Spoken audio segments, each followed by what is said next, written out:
ரசிகர்னால போடுவாங்க. ஆஹ் அவங்க ரசிகர்னால போடுவாங்க. என்னது? அவங்க ரசிகர். ரசிகரா? நான் ரசிகர் தானே. அப்புறம் ஏன் விஜய்க்கு போடுறேன்? அது அம்மா போடுறேன். அம்மா எனக்கு 1000 ரூபாய் தருவாங்க, அதனால போறேன் விஜய். அம்மா எதுக்கு 1000 தராங்க?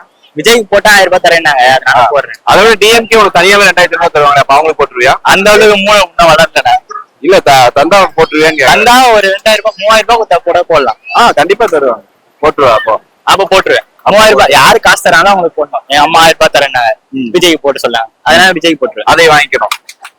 அதே வாங்கிக்கணும், விஜய் வாங்கிக்கணும். ஏடிஎம்கே அவங்க கிட்ட ஏடிஎம்கே அவங்க எவ்வளவு தரான்னு பாத்துட்டு இல்ல அவங்களும் கண்டிப்பா அதுக்கேற்ற ஈக்குவலா தருவாங்க. அதுக்கேற்ற ஈக்குவல் குத்தாங்கன்னா போடலாம். கண்டிப்பா கண்டிப்பா. அவங்களுக்கு இவங்க கிட்ட வாங்கினதுக்கு இவங்களுக்கு ஒரு குத்து. அப்படிலாம் இல்ல. யாருக்கா ஒருத்தவங்க என் அம்மா கிட்ட போய் விஜய் போட்டேன்னு சொன்னா நம்பிடுவாங்க, அவ்வளவுதான். நம்பிடுவாங்க. அம்மாவை மட்டும் ஏமாத்திடுறது. அதுதான். ஏன் விஜய் அம்மா இருக்கா விஜய் போட்டு சொன்னாங்க? காரணம் கேட்டீங்க. அம்மா யாருன்னு தெரியல.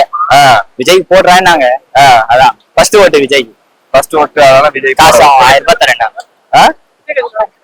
விஜய் கட்சியில ஏதாவது கொடுக்குறாங்க அம்மாக்கு? விஜய் கட்சியில எதுவுமே தரல. அவரே அம்மா 1000 தருவாங்க உங்களுக்கு. 1000 ரூபாய். அவன் விஜய் ரசிகர்னு சொல்லிட்டேன்ல முன்னாடி. அவங்க விஜய் ரசிகருக்காக தராங்க. விஜய் ரசிகர், அதனால அம்மா எனக்கு 1000 ரூபாய் தருவாங்க, அவ்வளவுதான். நீ விஜய் ரசிகரா? நான் விஜய் ரசிகர். நான் யார் ரசிகர் இல்ல, படம் எது நல்லா அது பாத்துட்டு. என்ன படம் பிடிச்சது இப்ப ரீசெண்டா வந்து இப்ப வந்து கைதியா கைதி எப்போ வந்தது? சிறையா